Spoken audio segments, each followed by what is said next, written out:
짧게만 전쟁 상황을 좀 짚어보겠습니다. 어제 저희가 그런 얘기 했잖아요. 이제 트럼프 말은 그렇죠. 귀담아 들을 필요도 없다. 뭐 저희가 그런 말씀을 드렸는데 예. 저희뿐만이 아니라 백악관 내에서도 그렇습니다. 아, 예, 영국 외신에서도 지금 백악관 엉망진창이라는 보도가 있었는데 그거 소개 부탁드립니다. 트럼프와 가까운 한 관계자가 이런 얘기를 합니다. 이란 전쟁과 관련해서 행정부 내 누구도 무슨 일이 벌어지고 있는지 계획이 무엇인지 심지어 지금 우리가 무엇을 목표로 하고 있는지조차 모르는 것 같다. 모든 것이 완전히 엉망진창이고 책임 소재도 완전히 불분명하다. 이렇게 얘기를 했고요. 또 다른 소식통은 최근 트럼프가 더욱 예민해진 상태에서 수면 시간까지 줄었고 소셜미디어에 정제되지 않은 게시물을 잇따라 올리고 있다. 네. 이렇게 얘기를 하고 있습니다. 예. 완전히 뭐 규칙도 없고 질서도 없고 예측도 불가능하고 개판입니다. 네, 예, 진짜 실제 개판인가 그렇잖아요 지금. 아마 트럼프도 모르는 것 같아요. 예, 본인도. 굳이 이렇게 보도하지 않아도 우리 예. 매일 목격하고 아, 있습니다. 그러니까요. 그렇습니다. 네, 맞습니다. 예. 그리고 지금 완전히 또 엉망인 게 미국은 지금 전쟁을 치르는 국가잖아. 네, 그렇죠. 전쟁을 치르고 있는데 갑자기 미국 육군 참모총장을 경질했었잖아. 우리가 다뤘잖아. 아, 네, 네, 네. 야, 이거 완전 미친 짓이다. 그런 얘기를 했었는데 예. 이번에는 미군 해군 장관을 경질을 시켰어요. 바로 이 사람을 갑자기 경질을 시켰습니다. AP 예. 통신 보도 소개 부탁드립니다. 네, 이 펠란 장관인데요. 이 사람이 어떤 사람이냐면 경질이 갑작스럽다. 그가 워싱턴에서 열린 해군 연례 컨퍼런스에서 수많은 해군 장병 및 업계 전문가들을 상대로 연설을 하고 기자들에게 향후 추진 과제에 대해 하루 만에 이루어졌다. 그러니까 하루 전까지도 몰랐던 거야. 한창 지금 전쟁을 치르고 있는데 예. 특히나 지금 해군이 제일 중요하잖아. 그렇죠. 역봉쇄 해가지고 예. 경질. 그래서 도대체 이거 이거 왜 갑자기 이유, 경질한 이유. 거야? 네, 이유가. 그 외신에서 조금 추측성 보도가 나오고 있는데요. 예. 소개 부탁드립니다. 네. 네. 이 펠란과 도널드 트럼프 미국 대통령의 긴밀한 관계를 둘러싼 긴장이 주요 배경 중 하나였다. 국방부 고위 인사들은 지난해 펠런이 헤그세스를 거치지 않고 트럼프에게 직접 현대식 전함 구상을 제안한 데 대해 불쾌했다. 이후 헤그세스 장관과 스티브 피안버그 부장관은 통상 해군이 맡아온 잠수함 획득 업무를 총괄하는 새 책임자 직위를 신설해서 피안버그에게 직접 보고하도록 하는 등 펠란의 권한을 약화하는 조처를 취했다. 요건 이제 추측성 보도입니다. 그렇습니다. 파인버그. 네, 예. 파인버그. 안과 좀 추천해 드립니다. 이 잘린 사람이 그 트럼프랑 아주 가까웠나 보군요. 예. 이 해군 장관뿐만 아니라 육군 장관도 헤그세스하고 충돌이 있어서 그렇죠. 지금 곧 갈릴까 말까 이러고 와, 있습니다. 개판이네. 진짜 난리네. 난리죠. 전쟁 중에 이런 일은 상상도 불가능한데 예. 그걸 해내고 있습니다. 미국이. 이거를 헤그세스가 지금 멋대로 하고 있는 거예요? 트럼프 눈치를 이제 안 보는 것 같아요. 안 봐. 이거 국방 전문가시니까 이거 어떻게 봐야 됩니까? 제가 미국 인사 전문가는 아니요, 사실은 모르겠습니다만. 네. 그러니까 전반적으로 이제 트럼프의 뜻대로 안 돌아가고 있잖아요. 예. 그리고 또 이제 헤그세스 뭐 걔네들이 또 이름까지 이제 국방부에서 전쟁부로 바꾼 상황인데 헤그세스가 트럼프의 영린을 건드면서까지 뭐 이런 인사 조치를 취했을 거라고 생각은 안 됩니다. 그러니까 이제 전반적으로 뭐 지금 이제 상황이 전반적으로 꼬이고 이게 뭐 전쟁을 시작하면서 호언장담을 한 얘기들은 많은데 하나도 이루어지기 없는 상황에서 갈수록 이제 궁지에 몰리다 보니까 예. 자꾸 책임 소재들을 자꾸 부하들한테 돌리는 우리가 이런 모습을 얼마 전에 또 한국에서 보지 않았습니까? 아, 이런 어떤 예. 양태들이 좀 나타나는 것 같아요. 참 개판입니다. 네. 그럼 협상이 어떻게 진행되고 있는지만 잠깐 좀 살펴보겠습니다. 백악관은요, 휴전 시한을 정하지 않았다고 발표를 했습니다. 네, 트럼프 대통령은 이란의 통일된 제안을 받기까지 마감 시한을 정하지 않았다. 그리고 3에서 5일가량이 휴전 데드라인이라는 일부 보도들이 있다는 것을 알고는 있지만 그건 사실이 아니다라고 부인을 했고요. 트럼프는 직접 데드라인을 정하지 않았고 최종적으로 일정을 정할 것이다라고 백악관 대변인이 또 이런 얘기를 했습니다. 그렇습니다. 그리고 그 조만간 협상이 이루어질 거다라고 예. 하는 보도도 있었습니다. 네, 뉴욕 포스트 보도인데요. 이란과의 긍정적인 중재 노력으로 향후 36시간에서 72시간 내에 추가 회담이 가능할 것으로 보인다. 트럼프에게 이 가능성을 물었는데 기자가 직접 물었거든요. 트럼프가 문자 메시지로 가능하다라고 또 답을 했답니다. 네, 트럼프가 뭔가 불안한지 계속 핸드폰 끼고 있나 봐. 문자면 바로 답하고 잠을 못 자고 있다지 않습니까? 전화하면 바로 전화 인터뷰하고. 불안하긴 한가 보네. 그래도 그 나한테 전화가 안 오다 에이 SNS 올리고.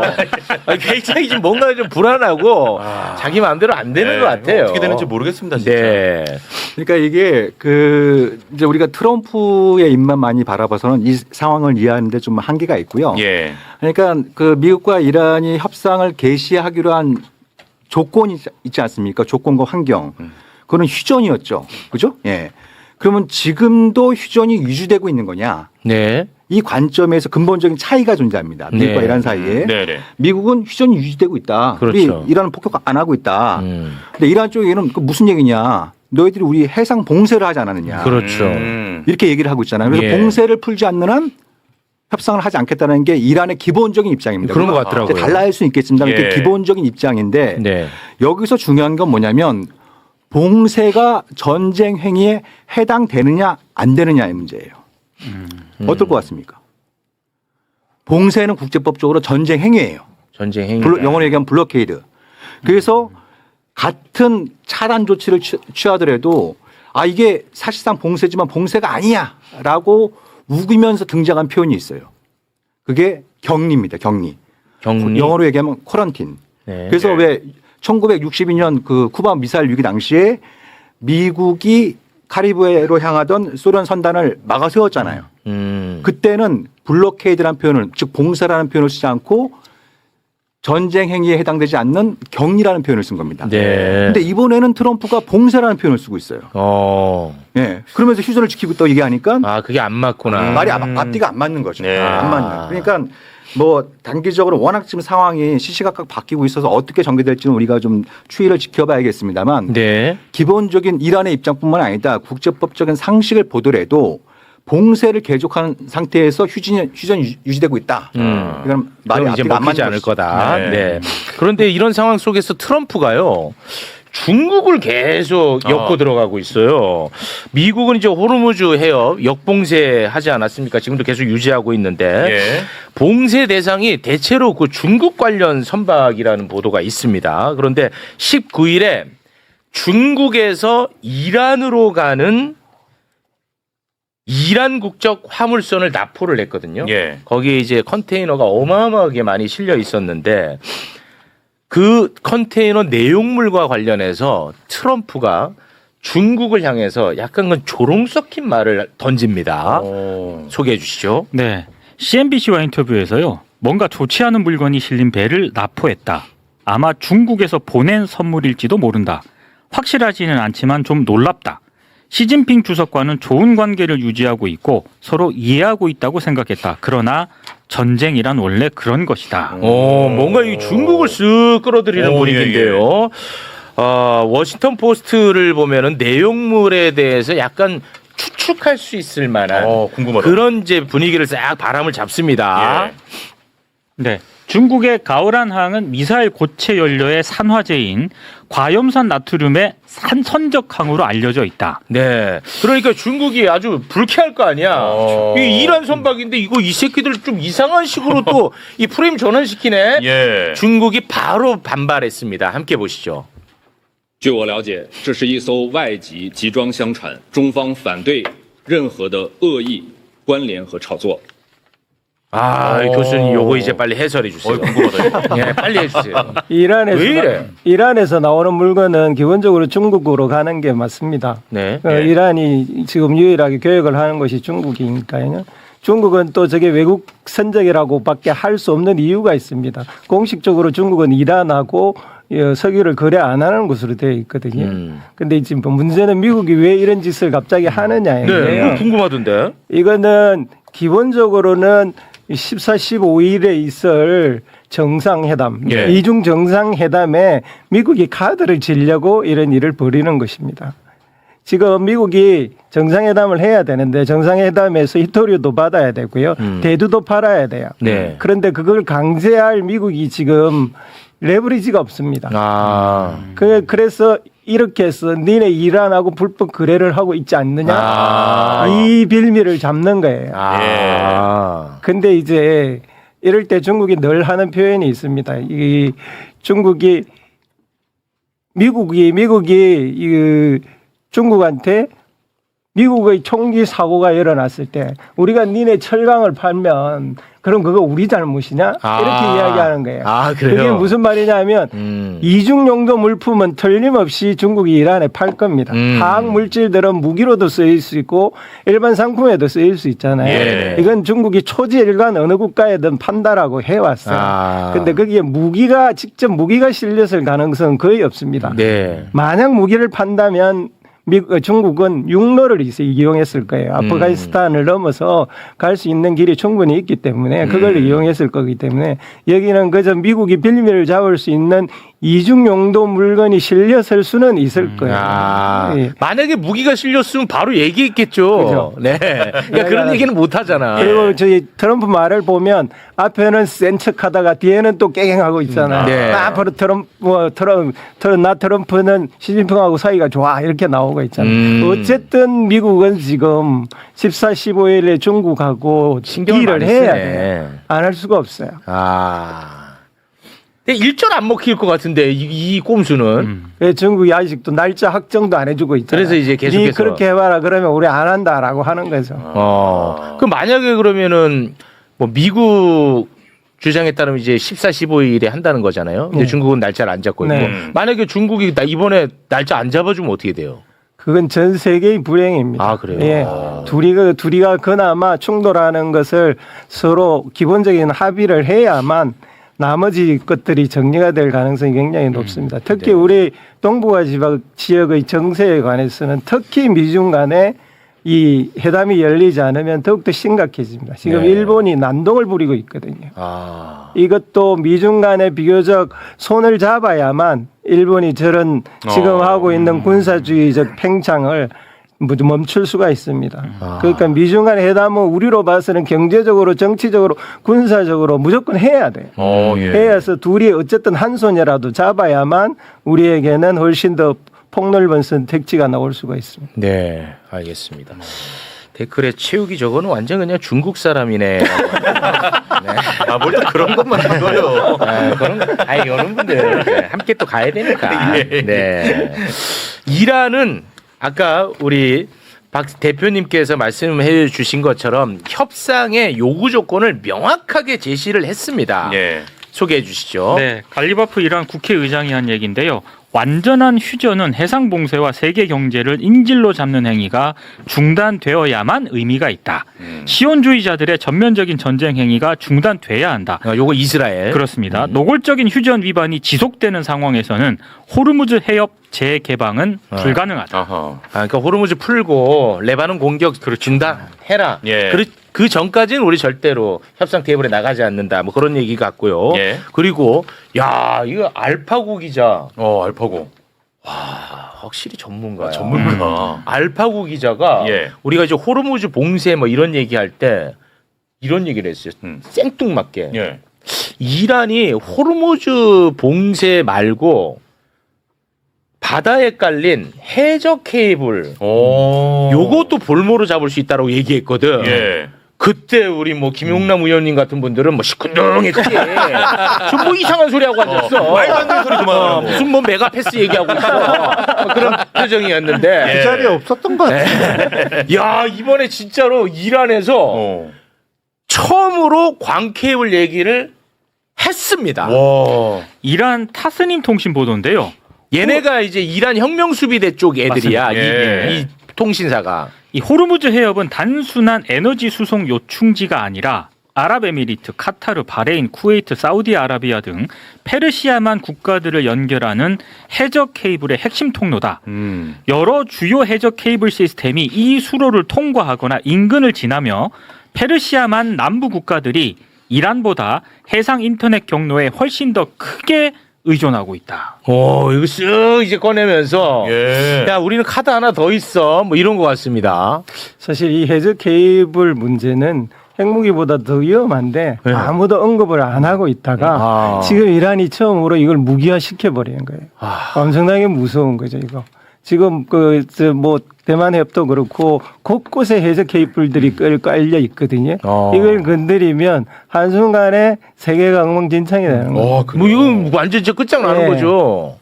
너무 이렇게 아. 그러니까 이게 그 내용을 유심히 보면은 이게 주로 유조선들은 그 호르무즈 해협에서 이란 영해 쪽을 많이 통과를 하잖아요. 네. 그런 오만 쪽보다 수심이 깊기 때문입니다. 예. 또 거꾸로 해저 케이블은 오만 이제 오만 쪽에 오만 쪽에 가까이에 이제 깔려 있어요. 깔려 있어. 왜냐하면 아. 수심이 낮기 때문이에요. 아하. 상대적으로. 아, 예. 그래 깔기가 쉽군요. 예, 그러니까 이게 그 만약에 이제 그게 손상을 입히려면 상대적으로 이게 쉽습니다. 그러니까 이제 대형 선박에 닻을 내려가지고 그 해저를 긁고 지나가는 거죠. 아, 그럼 끊겨요. 그러면 그 케이블이 손상을 입을 수 있는 거 아닙니까? 그리고 그건 그 책임 주체를 명확히 규명하기도 쉽지가 않아요. 아, 그렇겠네. 그러니까 이제 뭐 그걸 끊겠다는 얘기가 아니라 지금 이란의 이제 타스님 통신의 얘기는 자기들이 판을 키울 수 있는 여러 가지 카드가 있다. 아, 까불지 그런데도 마라. 계속 해상 봉쇄를 하면서 협상을 가장한 항복을 미국은 계속 요구할 것이냐. 예. 이렇게 이제 좀 위협의 수위를 좀 높이고 있는 이런 어떤 아. 차원이라고 볼 수 있는 거죠. 네. 아, 이란은 뭐 몰랐던 카드가 계속 나와. 근데 트럼프는 뭐 아무것도 없어 카드가. 카드가 또 강력한 카드잖아요. 이게. 이거는 진짜 강력한 와. 카드야. 이게 이게 거의 막 이제 자폭성 이게 카드니까. 월드- 중요한 월드컵 카드가 부분이 있잖아. 뭐냐면- 월드컵 예. 카드가. 그러니까 한 말씀만 더 붙이면 이게 굉장히 네. 중요한 게 뭐냐면 이제 향후 협상을 우리가 예상하는데 전망하는 데서 굉장히 중요한 포인트가 뭐냐면 호르무즈 해협이 굉장히 더 고차원적인 방정식이 됐어요. 이게 무슨 말씀이냐면 이 전쟁이 어떤 형태인지 끝나게 되면 예. 그죠? 예. 이란의 입장에서는 미국 혹은 이스라엘 혹은 둘이 손잡고 언제든지 다시 공격할 수 있다라는 어떤 불안감을 가질 수 있지 있죠. 않습니까? 그죠? 네. 예. 몇 번 당했으니까. 그렇습니다. 그죠? 근데 이란의 군사력은 전반적으로 굉장히 약화됐습니다. 완전히 파괴된 건 아닙니다만 미국과 이스라엘의 공격에 의해서 상당한 부분이 파괴된 상태이기 때문에 군사적인 관점에서는 미국이나 이스라엘의 공격을 억제할 수 있는 힘이 굉장히 약해졌어요. 그러면 전쟁을 억제하려면 미국과 이스라엘의 공격을 억제하려면 다른 카드가 필요한 겁니다. 그게 바로 호르무즈 해협인데 네. 이게 단순히 원유의 수송로뿐만 아니다. 케이블도 있네. 그래서 이걸 간파하고 있기 때문에 앞으로 협상이 굉장히 쉽지 않을 가능성이 높아지고 있는 거죠. 그러네요. 근데 만약 해저 케이블을 끊어버리면 예. 기본적으로 뱅킹이 안 될 거잖아요.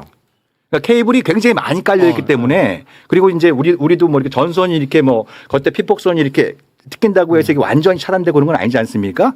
그러니까 이제 교란이 일어날 수 있는데 그게 어느 정도까지 영향을 미칠지는 아무도 가늠할 수 없는 거죠. 뭐 난리 나겠죠. 그러니까 일단 자금의 국제 거리가 상당 부분 그 지장을 아유, 받을 이건 뭐 상상도 못할 일이겠죠. 뭐 이란보다는 서방 쪽이 더 그러니까. 피해가 클 거고요. 이란은 이미 석기 시대로 돌아갈 준비가 되어 있는 국가이니까 아유.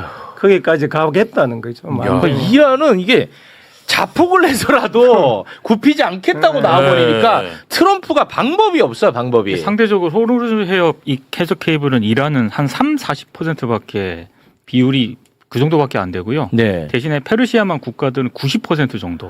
그걸 활용한대요. 네. 와. 그러니까 절대적인 거죠 지금.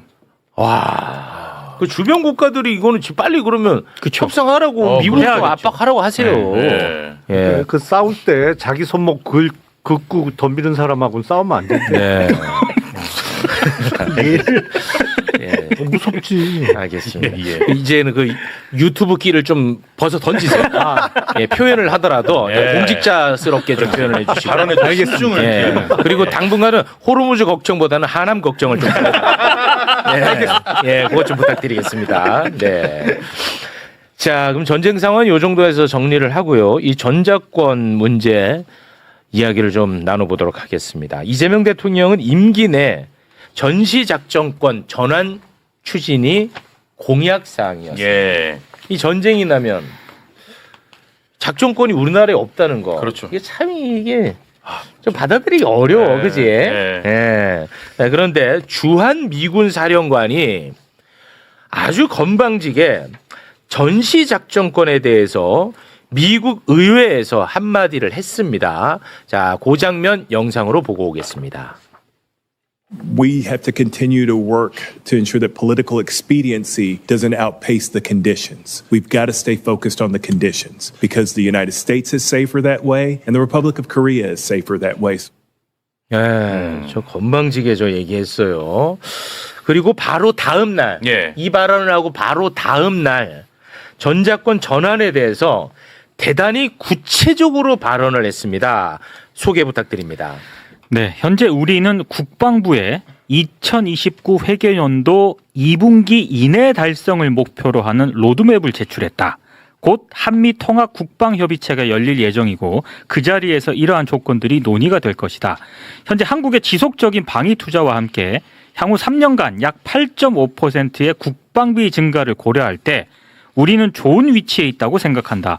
우리는 계속해서 조건 기반 전자권 전환을 추진을 할 것이다. 네. 어찌됐든 뭐 이 말대로라면 이재명 대통령 임기 내 예. 전자권 전환이 이루어지는 건데 저는 일단 기본적으로 이렇게 그 우리나라 전자권 관련해 가지고 까불고 다니는 게 기분이 굉장히 나쁜데 건방진 느낌. 제가 문제가 있겠죠.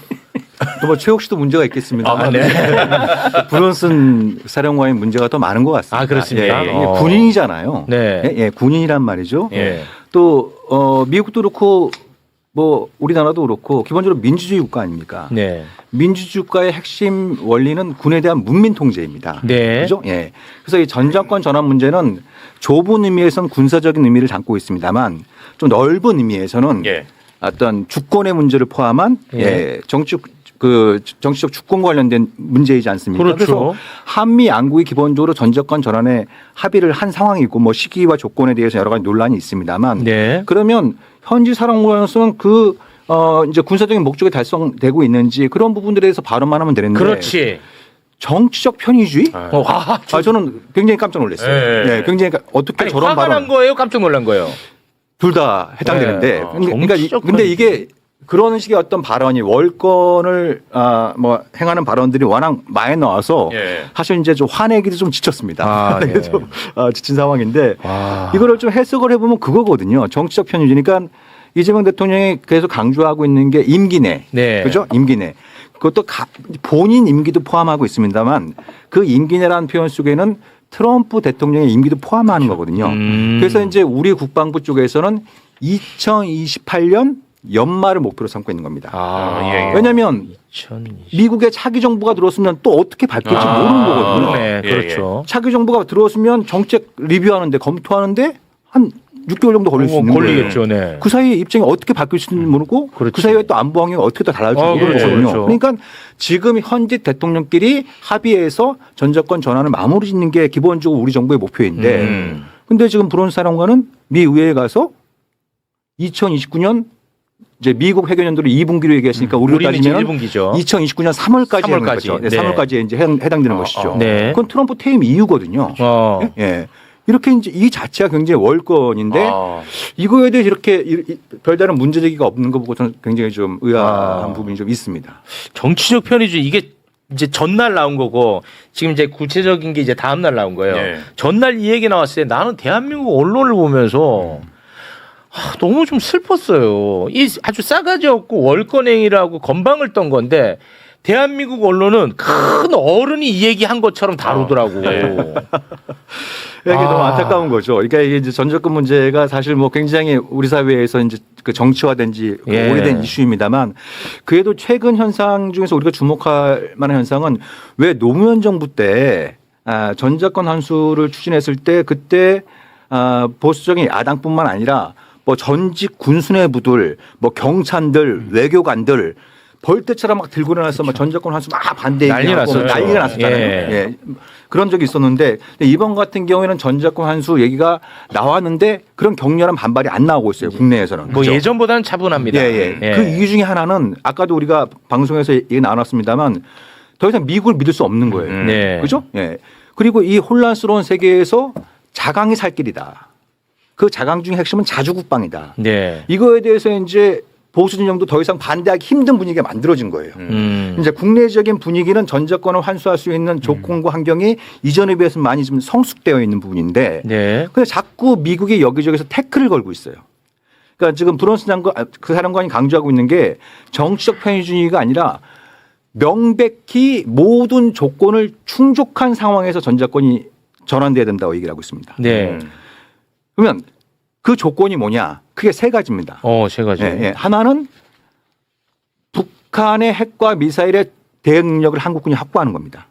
특히 이제 초기 대응 능력을 확보하는 부분이 있고 두 번째는 연합 방위 작전에서 한국군이 주도적인 역할을 해야 되는 거예요. 이제 그걸 이제 주로 검증하는 방식이 바로 이제 한미 연합 훈련이 되겠죠. 네. 세 번째가 제일 골 때립니다. 세 번째는 전작권 전환에 부합하는 한반도와 동북아 영내 환경 조성이에요. 이게 무슨 말입니까? 그러니까 전작권을 전환할 때 한반도 정세도 좀 많이 안정화되고 동북아 정세도 많이 안정화된다는 의미인데 이거는 전형적으로 귀에 걸면 귀걸이고 코에 걸면 코걸이에요. 그렇죠. 더군다나 더 중요한 건 뭐냐면 그 조건의 충족 여부를 미국이 판단하게 돼 있어요. 아이씨. 더 열받는 문제는 뭐냐면 미국이 그 조건을 바꿀 수가 있어요. 이전에도 바꾼 적이 있어요. 뭐야? 그러니까 예전에는 한국군이 100가지 정도의 숙제를 하면 100가지 정도의 문제를 풀면 합격. 근데 한 90개 정도의 문제를 푸니까 갑자기 바꿔. 난이도가 굉장히 높은 50개 문제를 더 내는 거예요. 이것도 풀어. 그래서 앞으로 그런 일들이 굉장히 재발될 수 있는 부분들이 있기 때문에 네. 이 부분은 좀 이렇게 우리 언론이나 좀 이렇게 전문가들도 정확히 좀 짚어줄 필요가 있을 것 같아요. 오늘 진짜 잘 보셨네. 그렇습니까? 고맙습니다. 기본적으로 한미 동맹의 문제가 뭐냐면 이 기간이 없어요. 이스라엘하고 미국하고도 동맹의 기간을 정해놓고 체결해서 다시 연장하는 쪽으로 가거든요. 아마 이스라엘하고 미국은 곧 기간이 다가올 겁니다. 그런데 우리는 무기화가 아니에요. 그리고 양쪽이 쌍방이 합의하게 되어 있어요. 그러니까 언젠가는 이걸 한번 풀어야 됩니다. 그렇습니다. 어떻게로든. 예. 지금 이 사건도 기본적으로는 한미 안보 협의회라는 곳에서 전작권을 논의하기로 되어 있어요. 이건 기본적으로는 둘 다 동등한 주권을 가진 협의체죠. 네. 그 브런슨과 같은 작자들이 나가서 의회에 나가서 떠들 일이 아니에요. 그렇습니다. 그리고 일개 장군이 대통령끼리 합의한 사항에 대해서 지금 의회에 나가서 지 마음대로 떠들고 있거든요. 네. 특히 브런슨이라는 작자는 주목해야 됩니다. 그래서 이 작자가 부임하자마자 지도 하나를 만들어냈어요. 지도 하나가 무슨 지도냐 하면 우리나라를 중심으로 동북아시아 지도를 펼쳤는데 네. 베이징을 때리기에는 우리나라가 몇 킬로고 블라디보스톡을 때리기에는 몇 킬로고 하와이를 지키기에는 몇 킬로고 대만을 지키기에는 몇 킬로고 하면서 이렇게 이 대한민국이라는 나라가 미국한테 전략적으로 요충지다. 절대로 여기에는 전략적 자유권을 주면 안 된다라는 이야기를 숨겨놓고 한 거예요. 그 미국의 기지화 시켜놓은 거네. 그렇죠. 한국을. 그렇죠. 그러니까 브런슨 발언 중에 심각하네. 또 이거 연결시켜서 심각해. 지금 김 교수님 말씀하신 거하고 지금 전작권 문제하고 연결시켜서 주목해야 될 게 뭐냐면 뭐라고 이랬냐면 전작권 전환과 함께 우리 즉 주한미군은 이제 서쪽을 바라보겠다는 취지의 얘기예요. 중국이네. 우리나라의 서쪽 어디입니까? 중국이잖아요. 네. 그러니까 이제 이제 그런 그게 이제 하나의 프로세스로 만들어지고 있습니다만 이제 그 한미 연합 방위 체계에서 한국군이 주도적인 역할을 하면 이제 주한미군은 중국을 상대하겠다라는 얘기예요. 근데 우리가 지금 중동 사태에서 벌어지고 있는 것처럼 걸프 지역에 있는 주요 미국의 동맹국들이 이란의 보복 공격을 당하고 있지 않습니까? 그렇습니다. 그 이유가 미군 기지가 있기 때문에 얘기를 하는 거예요. 이 해당 국가들은 우리는 미국한테 이게 발진 기지로 삼으라고 얘기한 적 없다. 이렇게 얘기했는데도 미군 기지가 있다는 이유만으로도 공격을 당하고 있는 거예요. 그런데 만약에 미중 그 무력 충돌이 발생했을 경우에 지금 그 미국의 기본적인 입장은 주한미군을 투입하겠다는 거잖아요. 대한민국 영토를 발진 기지로 삼겠다는 얘기예요. 그럼 이제 어떤 일이 벌어지겠어요? 이거 오늘 준비한 아이템 중에 제일 중요한 이슈네. 그런가요? 예. 이 브런슨이라는 작자는 철저하게 동맹의 현대화론자입니다. 즉, 우리나라 대한민국은 북한을 지키는 건 상관없고 만약에 중국과 전쟁이 일어나면 중국을 지키는데 동원되도록 인원도 축소시키고 전략적으로 지금의 전략에서 바꿔야 된다는 것을 계속 주장하고 있는 사람이에요. 그거를 이제 현대화라는 단어를 쓰고 있죠. 예, 그렇게 말하죠. 와. 그런데 이 29년이라고 하는 날짜를 주한미군에서 제시한 것도 이것도 꼼수입니다. 아까 말씀하신 것처럼 29년 되면 미국이 정권이 바뀌고 어떻게 될지 모르니까. 이재명 대통령도 임기 말이란 말이에요. 그런 걸 노리고 29년이라고 말을 한 거예요.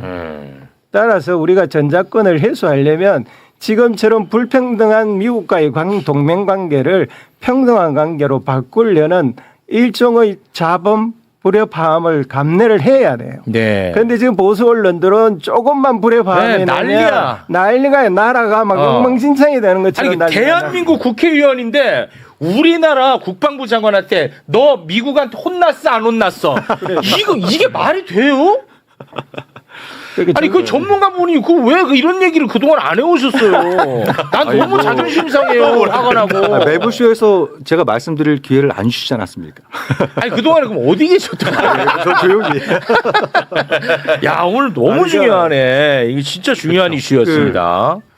말씀이 나온 김에 이제 그런 걸 그만하셔야 보고- 되는데. 네? 제가 한 말씀만 예, 드리면 예. 뭐냐면 앞으로 별 기회가 없을 것 같아서 예. 그 이제 브론스 장관이 그런 얘기도 했고 이제 우리 언론도 이런 것도 좀 그런 문제점을 다시 한번 확인할 수 있는데 그 브론스님 그랬잖아요. 사드 아직 한국에 있다 이렇게 얘기했잖아요. 네. 근데 뭐 탄약은 이동 중이다 이렇게 얘기했어요. 네 맞습니다. 그래서 언론 얘기하는 게 이게 사드에 장착되는 요격 미사일이 이동 중인갑다 이렇게 얘기를 이제 보도들을 했단 말이에요. 네. 그래서 제가 오늘 방송 출연을 위해서 그 미국 그 국방부 홈페이지 들어가서 청문 내용을 들어봤어요. 해당되는 부분. 영어도 잘 못하는데. 더 중요한 얘기는 그 다음에 나옵니다. 뭐라고 이랬냐면 뭐예요? 작년 6월에 미드나잇 해머. 그러니까 작년 6월에 미국이 이스라엘과 같이 이제 이란의 주요 핵시설을 그 공습했잖아요. 그랬죠. 그 이전에 레이더들 복수형을 상해서 레이더들을 중동으로 옮겼다. 근데 아직 복귀하지 않았다라고 얘기하는 겁니다. 네. 예, 그러니까 그 정확히 그 얘기는 아니지만 그 의미는 지금 미국의 레이더, 그러니까 미사일 디펜스용 레이더를 중요하게는 AN/TPI-2로 보이는 사드용 레이더가 있고 패트리어트용 레이더가 있어요. 네. 그 맥락상 그걸 중동으로 차출했다 했는데 아직 안 갖다 놨다는 얘기예요. 그렇죠. 그죠? 맥락을 보면. 네. 그러면 자 사드 체계에서 레이더가 없으면 그게 무슨 의미가 있습니까? 그건 고철 덩어리죠. 그죠? 예. 마치 이제 권투 경기 나가는데 이게 안 돼 쓰고 나가는 거랑 마찬가지인 거잖아요. 네. 레이더가 없으면 어디로 써야 될지 모르는 거니까. 그렇죠. 예. 그러니까 이거 말장난인 거예요. 아. 그러니까 거기에 이제 경북 성주에 발사대도 있고 예. 유격 미사일도 좀 재고량이 좀 남아 있고 통신 발전 장비 주위 통제 시스템 이런 것들은 있을 수가 있어요. 근데 눈을 갖다가 레이더를 갖다 중동으로 갖다 놓고 뭐예요? 아직 사드는 한국에 남아 있다. 아, 무용지물이라는 얘기야. 네. 근데 그런 부분들에 대해서 지적하는 데가 없는 거죠. 안 그래도 그것도 여쭤보려고 했는데 그러셨습니까? 말 길게 하실까 봐 안 여쭤봤는데 또 짧게 또 잘하시네. 중요한 내용이네요. 중요했습니다. 알겠습니다. 예. 확실히 그 전문가는 다르다. 예.